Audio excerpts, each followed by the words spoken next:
হ্যাঁ বলো। নমস্কার, আমরা আজকে 183 নম্বর বুথে আছি।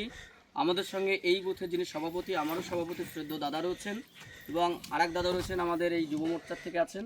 এবং যুব মোর্চা আমরা সবাই এসেছি, রাস্তায় আমরা এই বুথে প্রচার আসতে আসতে দেখলাম যে দাদা বুথ সভাপতি নিজেই তার কার্যকর্তাদের নিয়ে আজকে আমাদের স্বপন মজুমদারের যে প্লাক আউট সেগুলো প্রত্যেকটা মোড়ে মোড়ে লাগাচ্ছেন। এবং আমরা দেখি, আমরা গাড়ি থেকে নেমে এসে তাকে সহযোগিতা করার জন্য আমরাও নেমে এসেছি। যেহেতু দাদা একা এবং একজন রয়েছে, দেখতে পাচ্ছি দুজনে খুব কষ্ট করছে। যদি তার থেকে আমরা ভাগ করে দিতে পারি, আমার মনে হয় দাদারও ভালো লাগবে।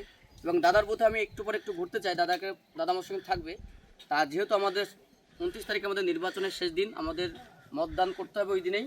এবং আমরা জানি আমরা বিপুল পরিমাণে ভোটে জিতব। এই বিধানসভা বনগাঁ দক্ষিণ 96 পশ্চিমবঙ্গের মধ্যে 50,000 ভোট তো পাবেই এবং এর থেকেও বেশি পেতে পারে। স্বপন মজুমদার এখান থেকে আমরা তাকে জিতিয়ে আমরা একে মিনিস্টারের দোরগোড়ায় পৌঁছাবই। আর আগামীকাল আপনারা প্রত্যেকে দেখেছেন যে যেভাবে ভোট হয়েছে, অলরেডি তৃণমূল কিন্তু ঘরে ঢুকে গেছে।